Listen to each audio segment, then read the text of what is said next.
Electric field and potential due to uniformly charge disc side.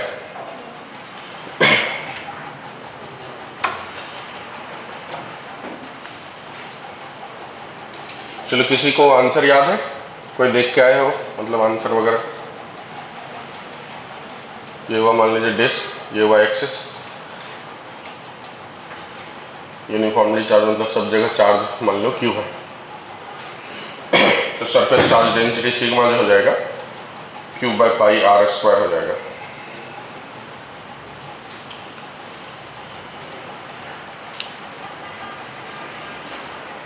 कौन बता पाओगे answer?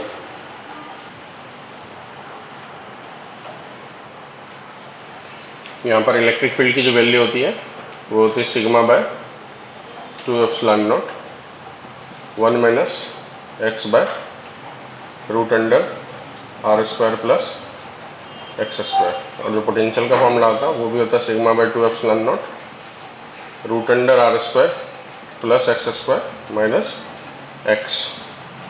चलिए ये दोनों बातें लिख लीजिए आप। इसको चाहे तो प्रूफ भी कर सकते हैं। इसे अगर मान लीजिए इस टर्म में आप याद नहीं रखो तो एक और फॉर्मूला होता है, इसे कह सकते हैं 2kq by R square into 1 minus cos theta. इसे कह सकते हैं 2kq by R sine theta into 1 minus cos theta, जहाँ पर थीटा का मतलब ये कॉस थीटा हो जाएगा बेस अपन हाइपोटेनस और साइन थीटा हो जाएगा perpendicular upon hypotenuse.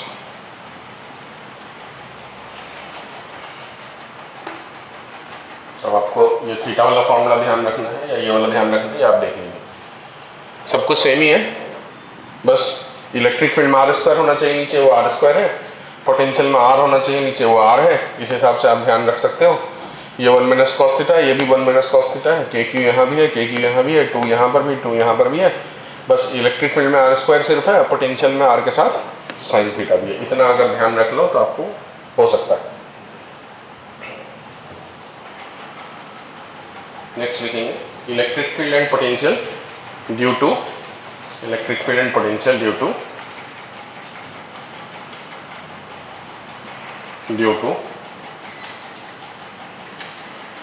hollow sphere, electric field and potential due to hollow sphere।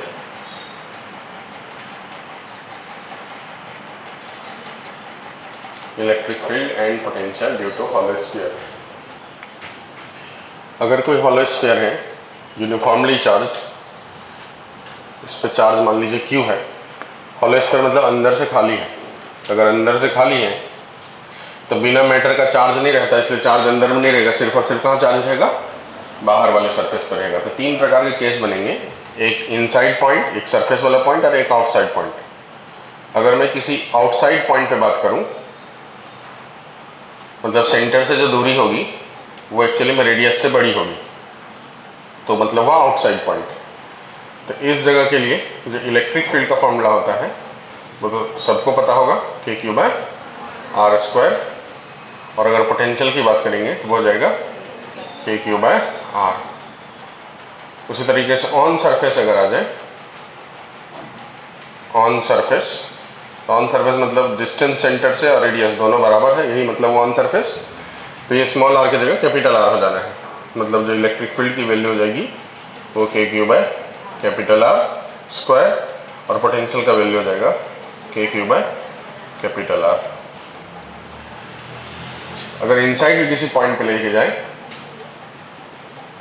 Inside के किसी भी पॉइंट पे लेके जाए तो इनसाइड के पॉइंट पे जो इलेक्ट्रिक फील्ड की वैल्यू होगी वो 0 होगी, और जो पोटेंशियल होगा इनसाइड पॉइंट पे वो वही होगा जो सरफेस में होता है, मतलब के क्यू बाय कैपिटल आर होगा। इनसाइड के point potential at all point inside sphere potential जो है वो कांस्टेंट रहेगा, और कितना होगा? एज ऑन सरफेस पे, जो सरफेस पे वैल्यू है वही होगा। अब अगर इस बात को डायग्राम से बनाए हम, मतलब ग्राफ बनाए उसका, इसको हटा दूँ क्या मैं? ये लिख लिए होंगे ना?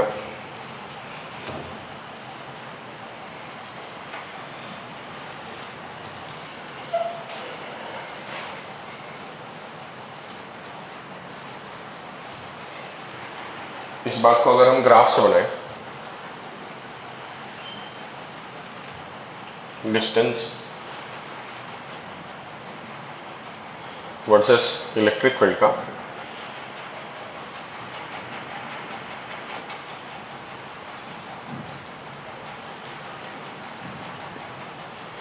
तो सेंटर से लेके सरफेस तक जीरो है। सरफेस पे सडनली वैल्यू बढ़ गई हो जाएगी K Q by capital R square, और उसके बाद जैसे जैसे आर बढ़ेगा वैसे वैसे ये वैल्यू कम होगी।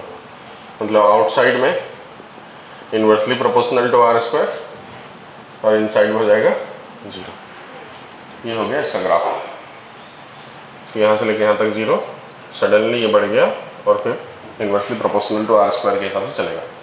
पोटेंशियल की बात करेंगे तो बाहर में inversely proportional to R, surface पे कांस्टेंट और अंदर में सब जगह कांस्टेंट। मतलब अगर पोटेंशियल की ग्राफ बनाया जाए, वोल्टेज का ग्राफ बनाया जाए, तो सरफेस तक जब तक नहीं पहुंचे तब तक कांस्टेंट कितना, के क्यू बाय आर। सरफेस पे पहुंचने के बाद inversely proportional to R, outside में inversely proportional to R, inside में कांस्टेंट। लेकिन ये ग्राफ तभी सही है जब चार्ज पॉजिटिव हो। मैंने बताया था कि पोटेंशियल को विथ साइन रखते हैं, अगर चार्ज नेगेटिव हो तो यही ग्राफ एक्सिस के नीचे बनना है, ऐसे माइनस के क्यू बाय आर कांस्टेंट जब तक कि सरफेस पे नहीं पहुंच जाए, और उसके बाद यहाँ से इन्वर्सली प्रोपोर्शनल टू आर, ऐसा होगा ग्राफ। तो ये चार्ज जब नेगेटिव हो तब का ग्राफ है, ये चार्ज जब पॉजिटिव हो तब का ग्राफ है। पोटेंशियल में ऐसा फर्क पड़ेगा, इलेक्ट्रिक फील्ड में ऐसा फर्क नहीं पड़ेगा, क्योंकि इलेक्ट्रिक फील्ड में हम चार्ज को विदाउट साइन रखते हैं, साइन का वहाँ कोई रोल नहीं है। चलिए अब ये बातें लिख डालिए। ये हॉलो स्फीयर की वजह से है, या फिर कंडक्टिंग सॉलिड स्फीयर भी रहेगा तो सेम ही होगा, क्योंकि कंडक्टर में चार्ज जो है वो सरफेस पे ही रहता है। तो अगर वर्ड बोलेगा कंडक्टिंग सॉलिड स्फीयर, तब भी चार्ज के हिसाब से वो हॉलो स्फीयर जैसा ही ट्रीट होगा, क्योंकि चार्ज ऑलवेज जो है सरफेस पे रहता है कंडक्टर के। तो दोनों के केस में सब कुछ सेम होगा, हॉलो स्फीयर या कंडक्टिंग सॉलिड स्फीयर।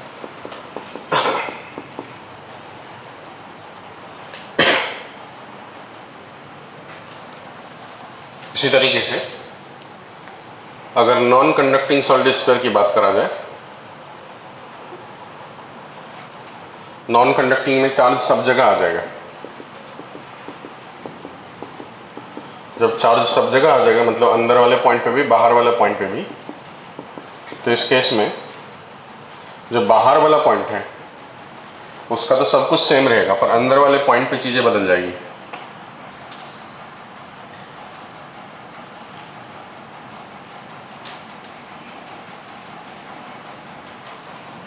जब charge non conducting uniformly charge हो जाए, सब जगह चार्ज हो जाए, तो अंदर के पॉइंट पे चार्ज, इलेक्ट्रिक फील्ड और पोटेंशियल की जो गणित है वो बदल जाएगी। इनसाइड पॉइंट पे, इनसाइड मतलब जहाँ पर डिस्टेंस सेंटर से छोटा, रेडियस से छोटा हो, इस केस में जो इलेक्ट्रिक फील्ड होती है वो होती के Q by capital R cube into small are.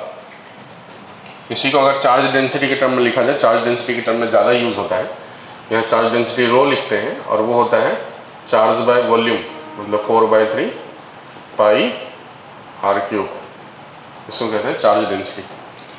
अगर हम क्यू को रिप्लेस कर दें density into 4/3 pi R cube से, density into 4/3 pi R cube को, और के को भी रिप्लेस कर देंगे, तो ये हो जाएगा density by 3 epsilon naught into R. बहुत सारी जगह ये फॉर्मूला काम आएगा,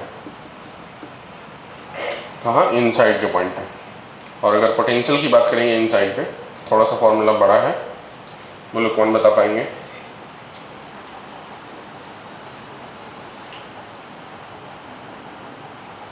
कोई बता पाएंगे? नहीं? ये होता है के क्यूब है 2r cube into 3r square minus r square. ये इनसाइड के पॉइंट पे पोटेंशियल का फॉर्मूला। तो अगर सेंटर पे चले जाए, एट सेंटर मतलब r की जगह स्मॉल r की जगह 0 रख सकते हैं। तो सेंटर पे स्मॉल r की जगह 0 रख देंगे, तो देखो यहाँ 0 रख देंगे, ये पूरा का पूरा टर्म 0 हो जाएगा। तो इलेक्ट्रिक फील्ड जो है वो सेंटर पे 0 हो जाएगा। पोटेंशियल की बात करेंगे, अगर r की जगह 0 रख दे तो देखो ये 3 यहाँ आ जाएगा, तो 3/2 r square r cube cancel हो जाएगा, तो एक r बच जाएगा। तो पोटेंशियल हो जाएगा 3/2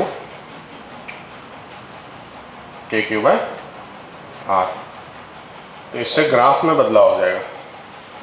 ग्राफ में कैसे बदलाव हो जाएगा, जैसे इलेक्ट्रिक फील्ड का ग्राफ है, तो इनसाइड में electric field directly proportional to r। देखो r इक्वल टू 0 पे फील्ड 0 है, जैसे जैसे r बढ़ेगा वैसे वैसे फील्ड बढ़ेगा। तो इनसाइड में डायरेक्टली प्रोपोर्शनल टू r है, इनसाइड का जो ग्राफ होगा वो ऐसा हो जाएगा, E इनसाइड में directly proportional to r। Potential की बात अगर करेंगे तो पोटेंशियल देखो सरफेस पे k क्यूब r है और सेंटर पे 3/2 k क्यूब r है। तो 3/2 बड़ा नंबर है न्यूमेरिकली, ये 1.5 हो गया 3/2, और वहाँ पर k क्यूब r के सामने 1 है, 1.5 k क्यूब r और वो k क्यूब r। तो इसका मतलब ये वाला डेटा बड़ा होने वाला है। तो जो पोटेंशियल का वैल्यू है वो कांस्टेंट नहीं रहता। अगर इसके ग्राफ को बनाया जाए कि ये ऐसा, अब समझो इस प्रकार से ग्राफ होना, ये हो गया 3/2 k क्यूब r। ये लेकिन चार्ज जब पॉजिटिव हो, चार्ज जब नेगेटिव हो तो इसी का माइनस वैल्यू आएगा। तो मतलब सेंटर पे माइनस k क्यूब r, तो माइनस वैल्यू थोड़ा सा और नीचे जाएगा, माइनस 3/2 k क्यूब r। ऐसा इस प्रकार से ग्राफ बन के तैयार हो गया। ठीक है, ये आपको अपन को ग्रेविटेशन में भी काम आने वाला है ये सब ग्राफ। चलिए अब बना दीजिए। इलेक्ट्रिक फील्ड और इलेक्ट्रिक पोटेंशियल। तो इलेक्ट्रिक फील्ड का फॉर्मूला देखेंगे तो होता है के क्यूब बाय r स्क्वायर, और इलेक्ट्रिक पोटेंशियल का फॉर्मूला देखेंगे तो होता है के क्यूब बाय r। तो अगर हम पोटेंशियल को क्या करें, डिफरेंशिएट करें, तो r पावर 1 है, -1 ऊपर में होगा, नहीं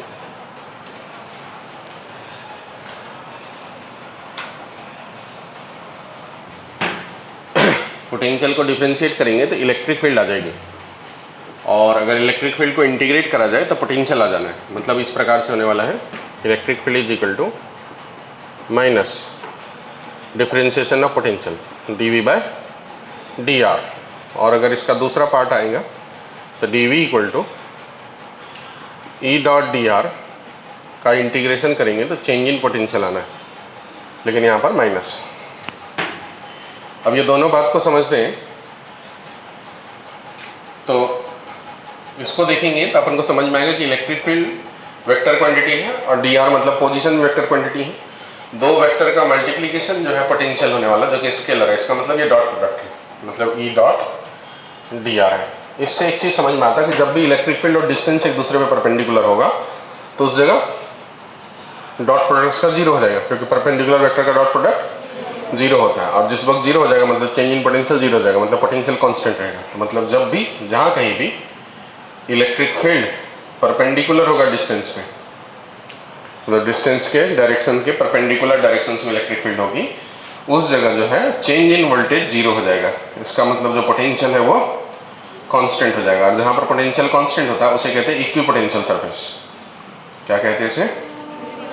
इक्विपोटेंशियल सरफेस। ऐसा सरफेस जिसके सभी पॉइंट पे पोटेंशियल की वैल्यू सेम हो न्यूमेरिकली, मतलब प्लस है तो प्लस, माइनस है तो माइनस, उसको कहते हैं हम लोग इक्विपोटेंशियल सरफेस।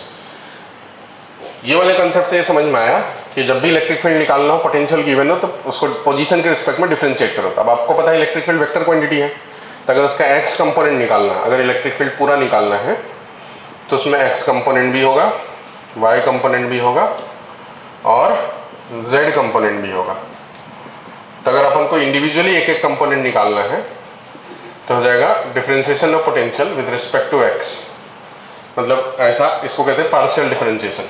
जब हम एक्स के रिस्पेक्ट में डिफरेंशिएट करेंगे तब हम मान के चलेंगे कि उसमें y एंड z जो है वो क्या है, कांस्टेंट है।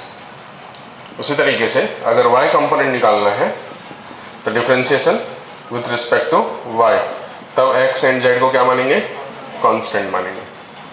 इसको कहते हैं पार्शियल डिफरेंशिएशन।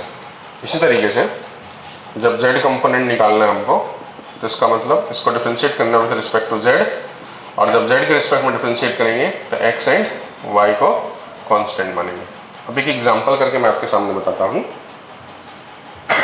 जैसे मान लीजिए हमारे पास सवाल है, पोटेंशियल की वैल्यू है 2x² y plus xy z² plus y³ 2y³ z, ऐसा कोई पोटेंशियल है। बोला कि फाइंड करना है, क्या फाइंड करना है, तो इलेक्ट्रिक फील्ड की मैग्नीट्यूड फाइंड करना है। कहाँ पे, एट कोई पॉइंट दे रहा है 1 2 1 इस कोऑर्डिनेट्स में, मतलब x की वैल्यू 1, y की वैल्यू 2 और z की वैल्यू 1। तो पहले अगर आप चाहो तो डायरेक्टली एक साथ निकाल सकते हो, या फिर आप चाहे तो इंडिविजुअली निकाल सकते हो। पहले x कंपोनेंट निकाले, फिर y कंपोनेंट निकाले, फिर z कंपोनेंट निकाले। मैं पहला सवाल है तो इसलिए इंडिविजुअली निकाल के बताता हूँ कि अगर इलेक्ट्रिक फील्ड x कंपोनेंट का निकालना है तो इसे हम डिफरेंशिएट करेंगे विद रिस्पेक्ट टू x, तो ये माइनस साइन हो जाएगा। डिफरेंशिएट करेंगे विद रिस्पेक्ट टू x, तो जब इसे x के रिस्पेक्ट में डिफरेंशिएट करेंगे तो y और z कांस्टेंट होगा। था अब ये पहला वाला टर्म को देखो, जो लोग एकदम नए हो वो सब ध्यान से देना। पहला वाला टर्म में x है तो दिखेगा है, तो उसको छोड़ के बाकी सब कांस्टेंट, मतलब 2y हो गया कांस्टेंट, उसको लिख लिया। x² का डिफरेंशिएशन करेंगे तो 2x होगा, फिर प्लस लगाना है। फिर दूसरे वाले टर्म में x है तो बिल्कुल दिख रहा है, तो x को छोड़ के बाकी सब जो है उसे कांस्टेंट मानेंगे, और जिसे कांस्टेंट मानेंगे उसे पहले लिख लेंगे। अब yz² को छोड़ के बचा x का डिफरेंशिएशन करेंगे तो 1 मिलेगा। फिर तीसरे वाले टर्म में x है तो आंसर है नहीं, और अगर x नहीं है तो पूरा का पूरा कांस्टेंट हो गया, और किसी भी कांस्टेंट का डिफरेंशिएशन 0 हो जाता है, और इसमें लगाना है i कैप। ठीक है, ये हो गया इलेक्ट्रिक फील्ड का x कंपोनेंट। अब चाहो तो इसमें आप x, y और z की वैल्यू रख सकते हो। तो x की वैल्यू कितनी रखनी है 1, y की वैल्यू 2, z की वैल्यू 1। तो अगर मैं यहाँ रखूँ तो माइनस, देखो 2 2 जब 4 होने वाला है, ये y के जगह रहना है 2 और x के जगह रहना है 1, फिर प्लस yz², y की जगह 2, z² मतलब 1 का स्क्वायर 1 इंटू 1 प्लस 0, ये i कैप। 4 2 जा 8 हो गया, माइनस 8 प्लस 2 i कैप मतलब माइनस 10 i कैप। ये इंडिविजुअली जब निकाल रहे हैं हम तब। इसी तरीके से सिमिलरली इलेक्ट्रिक फील्ड का y कंपोनेंट निकालेंगे, तो इसको डिफरेंशिएट करेंगे विद रिस्पेक्ट टू y के रिस्पेक्ट में डिफरेंशिएट करेंगे तो x और z को कांस्टेंट बनेंगे। मतलब पहला वाला टर्म में देखो y है तो उसको छोड़ के बाकी टर्म कांस्टेंट, मतलब 2x² कांस्टेंट, y² का डिफरेंशिएशन 1। फिर दूसरे वाले टर्म में भी y है तो x और z² कांस्टेंट हो गया, y का डिफरेंशिएशन 1। तीसरे वाले टर्म में भी y है तो 2z कांस्टेंट, y³ का 3y²। इसमें लगाना है j कैप। फिर आप डाटा चाहें तो रख सकते हैं यहीं पर, 2x² x की जगह 1, तो 1 का स्क्वायर 1, 1 इंटू 2 2, 2 इंटू 1 2, ये का पहला टर्म। दूसरा x z² 1, x की जगह 1, z² की जगह 1 और 1, 1 इंटू 1 इंटू 1 हो जाएगा 1। फिर 2 इंटू z इंटू 3, तो 3 2 6 हो गया, z की जगह 1 हो गया तो ये जगह 6, और y का स्क्वायर 6 इंटू y का स्क्वायर, y मतलब 2, 2 का स्क्वायर 4, ये हो गया j कैप। अगर इसे सॉल्व करेंगे तो 6 4 जा 24 plus 1 25 plus 2 27 j cap. Similarly अगर हम इलेक्ट्रिक फील्ड का z कंपोनेंट निकालेंगे, जब हम z कंपोनेंट निकालेंगे तो इसे डिफरेंशिएट करेंगे विद रिस्पेक्ट टू z। जब इसे डिफरेंशिएट करेंगे विद रिस्पेक्ट टू z, तब देखो तब मानेंगे x और y को कांस्टेंट। तो पहला वाला टर्म में z है तो आंसर है नहीं, तो उसका 0 हो जाएगा। दूसरा वाला टर्म में z है तो हाँ, तो z को छोड़ करके बाकी term constant, x y constant, z² का 2z। दूसरा वाले टर्म में भी z है तो उसको छोड़ करके बाकी टर्म कांस्टेंट, 2y³, z का डिफरेंशिएशन 1, तो इसमें लगाना है k कैप। ये हो गया माइनस। अब पहला वाला टर्म 0, दूसरा वाला टर्म में x की जगह 1, y की जगह 2, तो 1 into 2 2, 2 into 2 4 into 1 4 plus 2y³, 2 into 2 का क्यूब 8, 8 2 जा 16, 16 इंटू 1 16, ये हो गया k कैप। तो अगर 16 प्लस 4 माइनस 20 k कैप। तो कुल मिलाकर के जो इलेक्ट्रिक फील्ड का हम वेक्टर फॉर्म में लिखेंगे डेटा, वो लिखेंगे minus 10i minus 27j minus 20k। अब अगर वेक्टर की मैग्नीट्यूड निकालनी, जो कि हमको मैग्नीट्यूड बोला था निकालने, तो √100 10 का स्क्वायर प्लस 27 का स्क्वायर, माइनस का भी स्क्वायर प्लस होता है इसलिए माइनस नहीं लिख रहा हूँ, 20 का स्क्वायर। उसको सॉल्व करके जो भी आए, ये हुआ अलग अलग इंडिविजुअली निकालना। अगर इंडिविजुअली नहीं निकालना हो, एक साथ निकालना हो, तो ऐसे भी कर सकते हैं। देखो पोटेंशियल का वैल्यू है 2x² y xyz² plus 2y3z। मतलब ये सब स्टेप ही करना है, मतलब ऐसा नहीं कि स्टेप छोटा हो जाता है, स्टेप यही रहता है, बस एक साथ लिखना है एक लाइन में, अलग अलग लिखने की जगह एक साथ लिखना है। तो इलेक्ट्रिक फील्ड इक्वल टू मैंने लिख दिया minus differentiation with respect to r, तो ये हो गया माइनस, इसको एक बार with respect to x differentiate करेंगे, तो पहले वाला टर्म को करेंगे x के रिस्पेक्ट में डिफरेंशिएट, तो 2y इंटू x स्क्वायर का 2x प्लस दूसरे वाले टर्म को करेंगे x के रिस्पेक्ट में, तो yz² x का 1, तीसरे वाले टर्म को 2z, और ये y यहाँ x तो है नहीं तो 0 ब्रैकेट लगाएंगे i कैप, फिर प्लस, इसी को फिर से करेंगे वही चीज़ें y के रिस्पेक्ट में डिफरेंशिएट। ध्यान देना पहले वाले टर्म में y है तो 2x² कांस्टेंट, y का डिफरेंशिएशन 1, दूसरे वाले टर्म में भी y है तो xz² कांस्टेंट इंटू y का 1, तीसरे वाले में भी y है तो 2z कांस्टेंट इंटू y³ का 3y², इसमें लगाएंगे j कैप, फिर इसी को डिफरेंशिएट करेंगे विद रिस्पेक्ट टू z। पहले वाले टर्म में z नहीं है तो 0 हो गया, दूसरे वाले टर्म में z है तो xy हो गया कांस्टेंट, z² का 2z, फिर तीसरे वाले टर्म में भी z है तो 2y³ हो गया कांस्टेंट, z का 1, इसमें लगाएंगे k कैप और फिर बड़ी ब्रैकेट लगा देंगे। ऐसा हो गया, मतलब ये जो हम तीनों स्टेप अलग अलग लिखे वो तीनों स्टेप अब एक साथ हो गया, एक साथ लिख लिए। फिर अब डेटा रखना है, देखो 2 इंटू 2 4 इंटू y के जगह 2, x के जगह 1, प्लस यहाँ पर y के जगह 2, z के जगह 1, 1 का स्क्वायर 1 इंटू 1, ये हो गया i कैप, इसमें रखेंगे प्लस 2 इंटू x के जगह 1, तो 1 का स्क्वायर 1 इंटू 1, प्लस x के जगह 1, z के जगह 1 इंटू 1 1, फिर 2 इंटू z के जगह 1 इंटू 3 इंटू y का स्क्वायर 4, ये हो गया j कैप, फिर प्लस k कैप मतलब x के जगह 1, y के जगह 2 इंटू 2 इंटू z के जगह 1, फिर 2 y का क्यूब 8 इंटू 1 k कैप, बड़ी ब्रैकेट लगा देंगे। अब इसे जब सॉल्व करेंगे तो हो जाएगा 4 2 जा 8 plus 2 i cap plus 2 plus 1 plus 4 3 जा 12 2 जा 24 j कैप प्लस 2 2 जा 4 प्लस 8 4 जा 8 2 जा 16 k कैप।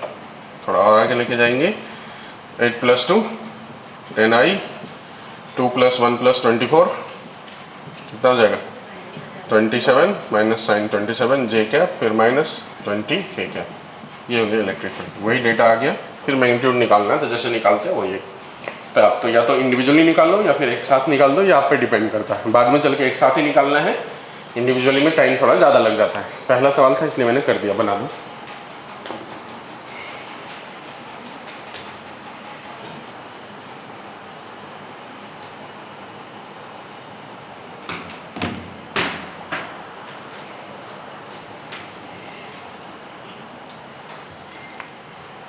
दो सवाल कर देना। Find electric field vector form में ही एट पॉइंट 1, 1, 0। पहला में पोटेंशियल दिया हुआ है, 0 नहीं, पॉइंट कुछ और देते, 1, 1, 2 x² y xy³ z² y z² x।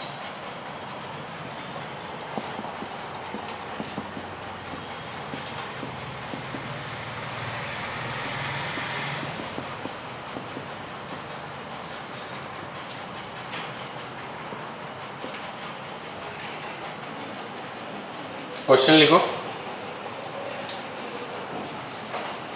Eight origin consider electric potential 0। At origin consider electric potential 0।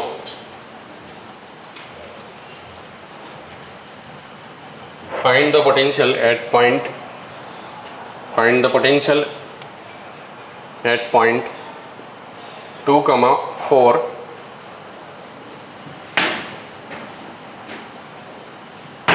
if electric field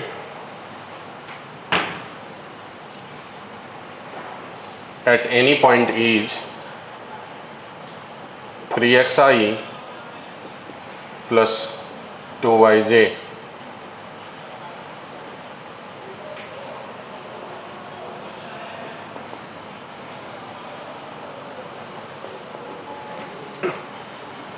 देखो सब ध्यान से, हमने अभी थोड़ी देर पहले बताया कि dv equal to minus E dot D R को इंटीग्रेट करेंगे तो पोटेंशियल मिलेगा। ई का वैल्यू दिया हुआ है, डी आर वैक्टर लिखते हैं। एक्चुअली में आर वेक्टर होता है एक्स आई प्लस वाई जे प्लस जेड के। यहाँ तो आई और जे ही है तो इसलिए के का ज़रूरत ही नहीं। तो डी आर अगर इसे डिफ्रेंशिएट करोगे तो ये हो जाएगा डी एक्स आई प्लस डी वाई जे। तो हमको इसे इंटीग्रेट करना, माइनस साइन 3x आई कैप प्लस 2y जे कैप इंटू डी एक्स आई कैप प्लस डी वाई जे कैप। आपको डॉट प्रोडक्ट वेक्टर का पता है, आई को आई के साथ मल्टीप्लाई करते हैं और जे को जे के साथ। तो आई को आई के साथ करेंगे तो क्या हो जाएगा 3x dx plus 2y dy। Integrate करते हैं, ये माइनस साइन है, इंटीग्रेशन 3x dx, x की वैल्यू बताओ, पोटेंशियल 0 0 पे 0 है, x की वैल्यू 0 से x की वैल्यू 2 तक। ठीक है, इस साइड में हम dv लिखेंगे, कोऑर्डिनेट 0 0 पे 0 है और कोऑर्डिनेट 2 4 पे v मान लेते, v निकालना हमको कुल मिला करके।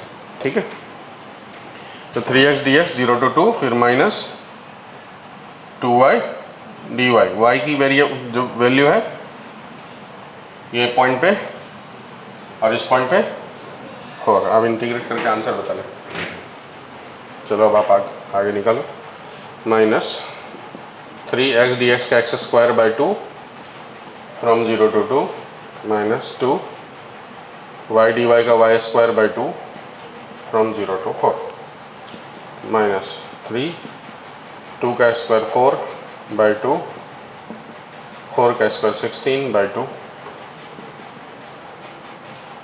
3 into 2 minus 2 into 8 minus 6 minus 16 तो माइनस 22 वोल्ट हो गया आंसर एट 0.24।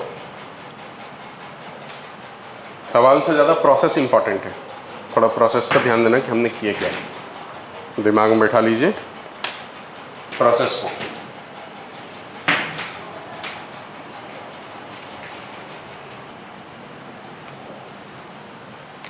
जिनका बन जाए वो ये वाला सवाल ही बनाना, इसलिए रहा electric field X square Y I cap 3x Y cube J cap, potential at 0 0 0 है, पोटेंशियल एट 1 1 निकालने हैं।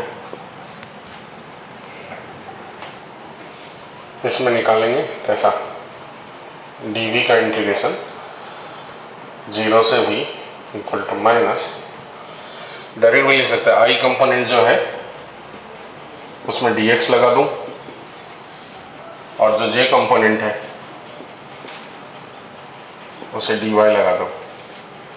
पॉइंट का कोऑर्डिनेट फ्रॉम 0 0 से 0.11, इसे ऐसा लिख सकता हूँ, जब x के रिस्पेक्ट में तो y को कांस्टेंट मानेंगे तो minus y integration of x square d x, x की लिमिट 0 to 1, फिर 3 यहाँ x कांस्टेंट हो जाएगा, y cube D Y from limit 0 to 1।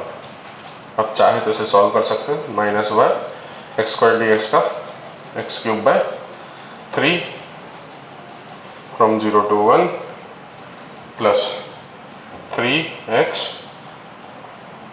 यहाँ y क्यूब का y to the power 4 by 4 from 0 to 1। तो जिस पॉइंट पे निकालने वहाँ x का कोऑर्डिनेट 1, y का कोऑर्डिनेट 1, तो ये y इस जगह y की जगह रखना है, इस जगह x की जगह रखना है, और यहाँ x की जगह 1 - 0 रखना है। सर -1 इंटू 1 का क्यूब 1/3, फिर प्लस माइनस माइनस, यहाँ तो यहाँ भी माइनस हो जाएगा ना, -3 x की जगह 1 और y की जगह 1 का स्क्वायर 1⁴/4। तो आंसर हो गया -1/3 -3/4। सॉल्व कर दो, 4 3 = 12, -4 -9 -13/12 वोल्ट।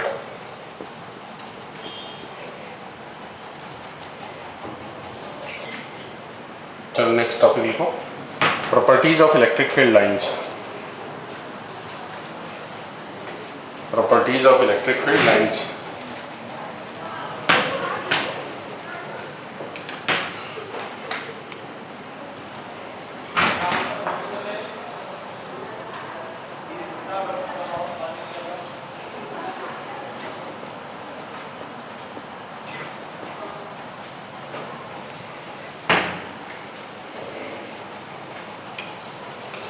पहले मैं समझा देता हूँ, उसके बाद फिर हम लिखाएंगे वर्ड में।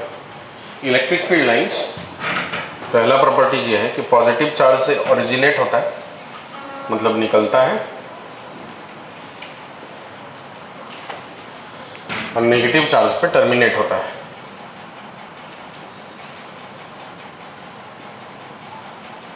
नेगेटिव चार्ज पे खत्म होता है, या फिर अगर पास में नेगेटिव चार्ज नहीं है तो इसका मतलब इनफाइनाइट पे खत्म होगा। ठीक है, पहली प्रॉपर्टीज ये है। दूसरी प्रॉपर्टीज, इलेक्ट्रिक फील्ड लाइंस जो है,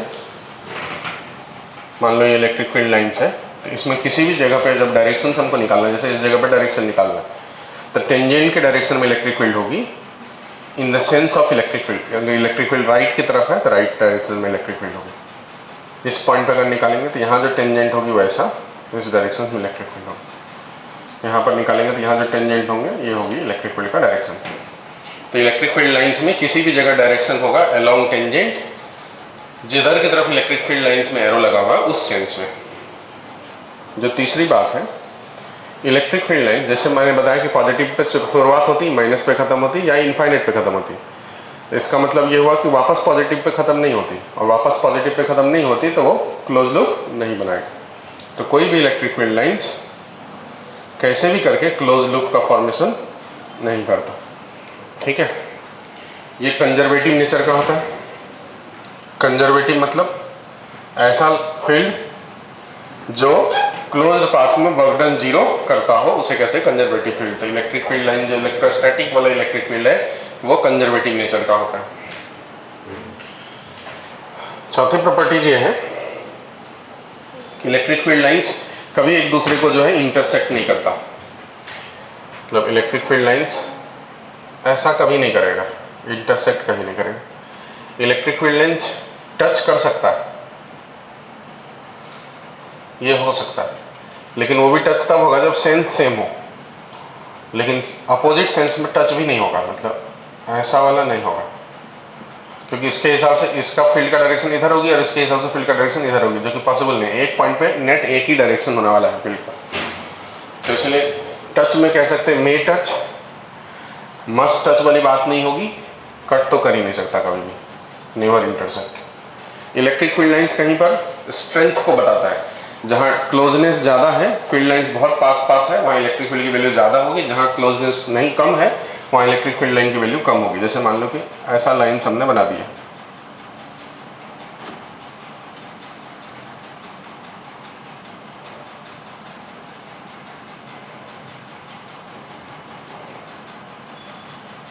तो अब आप सोचो कि अगर मैं एक क्रॉस सेक्शनल एरिया यहाँ कंसिडर करूँ, एक क्रॉस सेक्शनल एरिया यहाँ कंसिडर करूँ और एक क्रॉस सेक्शनल एरिया यहाँ कंसिडर करूँ। ये पॉइंट का नाम A दूँ, इसका पॉइंट का नाम B, इसका पॉइंट का नाम C। तो आपको ये समझ में आएगा कि यहाँ से कितने नंबर ऑफ लाइंस पास कर रहे हैं सेम एरिया में, 1 2 3 4 5, और यहाँ से कितने कर रहे हैं 4, और यहाँ से 3। मतलब यहाँ डिग्री ऑफ क्लोजनेस सबसे ज़्यादा है, उससे कम क्लोज यहाँ पर है और सबसे कम क्लोज यहाँ पे। मतलब इसको देख करके हम ये कह सकते हैं इलेक्ट्रिक फील्ड की स्ट्रेंथ A पे ज़्यादा होगी बी से और बी पे ज़्यादा होगी सी से, ऐसा कह सकते हैं। मतलब डिग्री ऑफ क्लोजनेस से स्ट्रेंथ तय होगा। जहाँ इलेक्ट्रिक फील्ड की स्ट्रेंथ ज़्यादा होगी वहाँ इलेक्ट्रिक फील्ड लाइन्स पास पास होंगे, जहाँ इलेक्ट्रिक फील्ड की स्ट्रेंथ कम होगी वहाँ इलेक्ट्रिक फील्ड लाइन्स दूर दूर होंगे। अगर कहीं पर इलेक्ट्रिक फील्ड लाइन्स की बात करेंगे तो जब घूमता है तो स्मूथ कर्व होना चाहिए, मतलब शार्प टर्निंग नहीं होनी चाहिए। इलेक्ट्रिक फील्ड लाइन्स ऐसे जाकर के एकदम ऐसे टर्न नहीं होना चाहिए, ऐसे गए ऐसे टर्न नहीं होगा, ये सब पॉसिबल नहीं है। इलेक्ट्रिक फील्ड लाइन्स अगर घूमता भी है तो स्मूथ टर्न होगा, ठीक है। ऐसा क्यों? क्योंकि अगर शार्प टर्निंग होगा तो डिफरेंशिएशन डिफाइन नहीं होगा, और electric field differentiation of potential है, एक्चुअली स्लोप ऑफ पोटेंशियल है। तो इलेक्ट्रिक फील्ड लाइन्स पे जिस जगह में शार्प टर्निंग है उस जगह डिफरेंशिएशन जो स्लोप है वो अनडिफाइन हो जाता है, इसलिए ऐसा शार्प टर्निंग नहीं होगा। ये हो सकता है, स्मूथ टर्न हो सकते हैं। इलेक्ट्रिक फील्ड लाइन्स अगर कहीं पर आपको पैरेलल दिखे, इक्वली स्पेस्ड, मतलब बीच में बराबर बराबर की दूरी मेंटेन करते हुए चल रहा है, इसका मतलब इलेक्ट्रिक फील्ड यूनिफॉर्म है, तभी ऐसा होने वाला है। इलेक्ट्रिक फील्ड लाइन्स पैरेलल होने का मतलब यूनिफॉर्म है, सब जगह वैल्यू सेम है। तो अगर पैरेलल है और इक्वली स्पेस्ड है तो हर जगह इक्वल क्रॉस सेक्शनल एरिया में equal number of lines pass करेगा, मतलब क्लोजनेस सेम है तो स्ट्रेंथ भी सेम है, और अगर स्ट्रेंथ सेम है और डायरेक्शन सेम है तो उसे क्या बोलेंगे? यूनिफॉर्म, मतलब सब जगह फील्ड सेम है। इलेक्ट्रिक फील्ड लाइन्स हमेशा ही हाई वोल्टेज से प्लस से माइनस की तरफ, मतलब हाई वोल्टेज से लो वोल्टेज की तरफ डायरेक्शन में रहेगा, हाई वोल्टेज से लो वोल्टेज की तरफ डायरेक्शन में रहेगा। मतलब अगर मान लीजिए यहीं पर मैं दो पॉइंट देता हूँ, एक पॉइंट यहाँ पर ए, एक पॉइंट यहाँ पर बी, और एक पॉइंट यहाँ पर सी, और एक पॉइंट यहाँ पर डी, तो हम ये कह सकते हैं कि वोल्टेज एट ए ज़्यादा है सी से और वो ज़्यादा है डी से।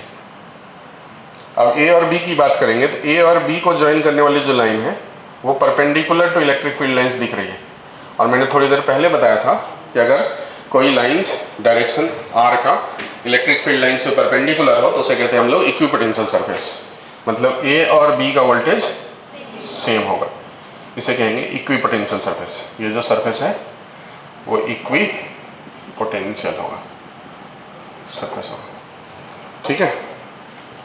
किसी भी कंडक्टर के अंदर में, कंडक्टर का शेप कैसा भी हो उस बात से लेना देना नहीं है, कोई भी कंडक्टर के अंदर में, जैसे ये कंडक्टर है, कंडक्टर पे चार्ज जो है हमेशा सरफेस पर रहता है, मतलब अंदर में फील्ड जीरो हो जाती है। तो किसी भी कंडक्टर की जो सरफेस होते इरिस्पेक्टिव ऑफ देयर शेप, उसके शेप से कोई लेना देना नहीं है, वो इक्विपोटेंशियल होते हैं। ये जो सरफेस है वो इक्विपोटेंशियल होने, इसका मतलब क्या हुआ? अगर मान लीजिए मैं यहाँ 3 पॉइंट लिखता हूँ, मान लो इस पॉइंट का नाम ए दे देता हूँ,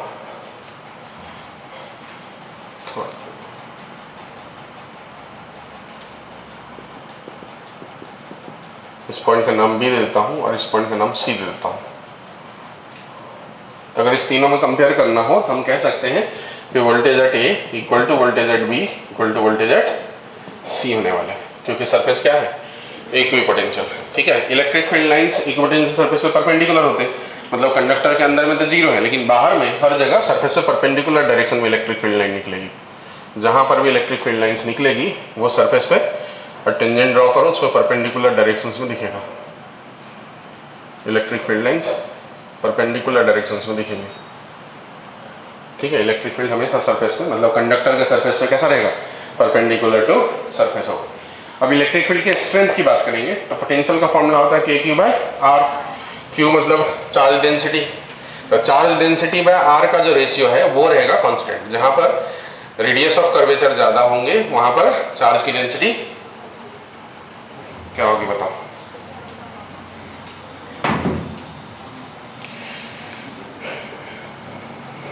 जहां पे रेडियस ऑफ कर्वेचर ज्यादा होंगे वहां चार्ज की डेंसिटी कम होगी। अगर आप इलेक्ट्रिक फील्ड को देखें तो इलेक्ट्रिक फील्ड हमेशा प्रोपोर्शनल टू होने वाले चार्ज डेंसिटी के, और चार्ज डेंसिटी जो है वो प्रोपोर्शनल, इनवर्सली प्रोपोर्शनल टू होता है आर के। जहां पर रेडियस ऑफ कर्वेचर ज्यादा होंगे वहां चार्ज डेंसिटी कम होंगे, मतलब वहां की इलेक्ट्रिक फील्ड स्ट्रेंथ कम होगी। तो अगर मान लीजिए ए बी और सी तीनों पॉइंट को देख लो तो यहाँ पर जो रेडियस ऑफ कर्वेचर है ये छोटा कर्व दिख रहा है, ये थोड़ा बड़ा कर्व दिख रहा है, ये भी कर्व दिख रहा है, तो ए कर्व, बी कर्व और सी कर्व में सबसे बड़ा कर्व कौन सा है? इसका मतलब ये हुआ कि हम इसे कह सकते हैं कि रेडियस एट ए ज़्यादा होगा रेडियस एट सी से, और सबसे कम रेडियस कहाँ होगा तीनों में?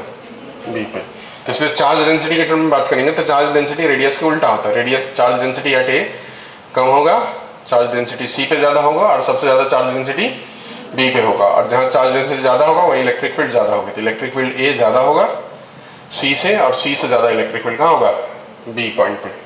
तो ये हो गया इलेक्ट्रिक फील्ड, चार्ज डेंसिटी और वोल्टेज का रिलेशन रेडियस को देख करके। मतलब ये सवाल पूछा जाएगा तो आप कर्व के रेडियस को देख के, मतलब कंपेयर करके आप इलेक्ट्रिक फील्ड का कंपैरिजन कर सकते हैं कंडक्टर के सरफेस पे, डेंसिटी का कंपैरिजन कर सकते हैं कंडक्टर के सरफेस, और वोल्टेज तो सब जगह क्या होने वाला है? सेम होने वाला है।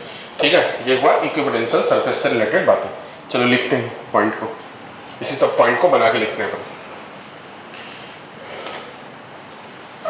मैं बोलता हूँ, आप जो है वो इसको बाद में डायग्राम बना लेना। पहले मैं थ्योरेटिकल लाइन लिखा देता हूँ, लिखा दो ना, थ्योरेटिकल लाइन अलग और डायग्राम अलग रहेगा, चलेगा? ठीक है, लिख लो। पहला point, electric field lines originate from positive charge. Electric field lines originate from positive charge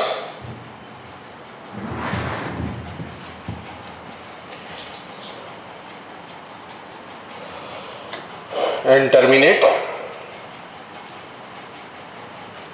at negative charge or at infinite, at negative charge or at infinite, at negative charge or at infinite. दूसरा point, the direction of electric field, the direction of electric field is always along the tangent on field lines in same sense. Direction of electric field along the tangent on field line in same sense. The direction of electric field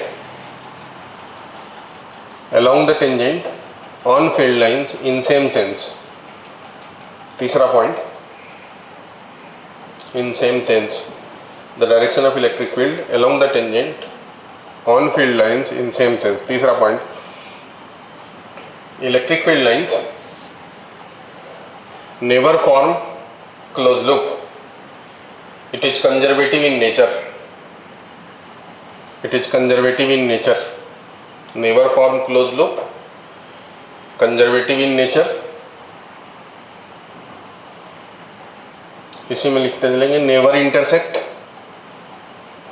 May touch each other. Never intersect. May touch each other. May touch each other. Next point. Strength of electric field. Strength of electric field depends on, strength of electric field depends on degree of closeness of field lines. Strength of electric field depends on degree of closeness of field lines. Degree of closeness of field lines. अगला point, electric field lines never take sharp turn. Electric field lines never take sharp turn. Never take sharp turn. Never take sharp turn. It is always directed from high to low voltage. इसी point में लिखने, it is always directed from high to low voltage. High to low voltage. High to low voltage.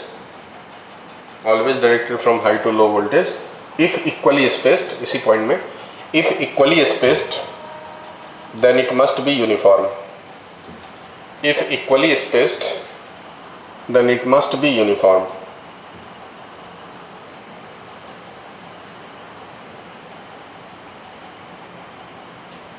अगला point,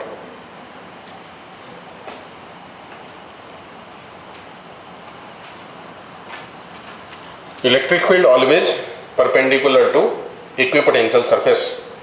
Electric field always perpendicular to equipotential surface. Equipotential surface.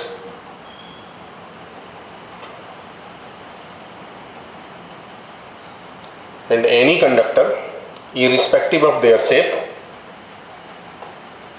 any conductor, irrespective of their shape,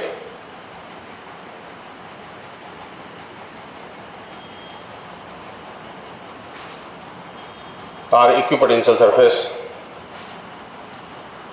Equipotential surface. अब ये सब diagram बना दो आप.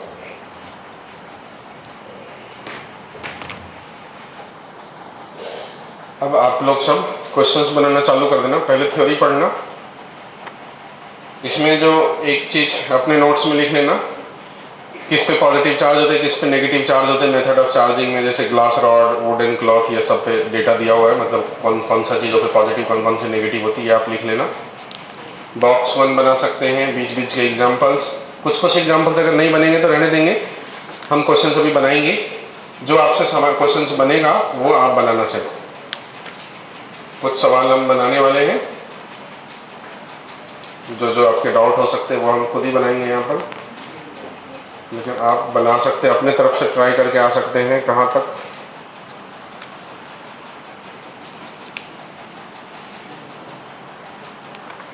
Page number 12 तक.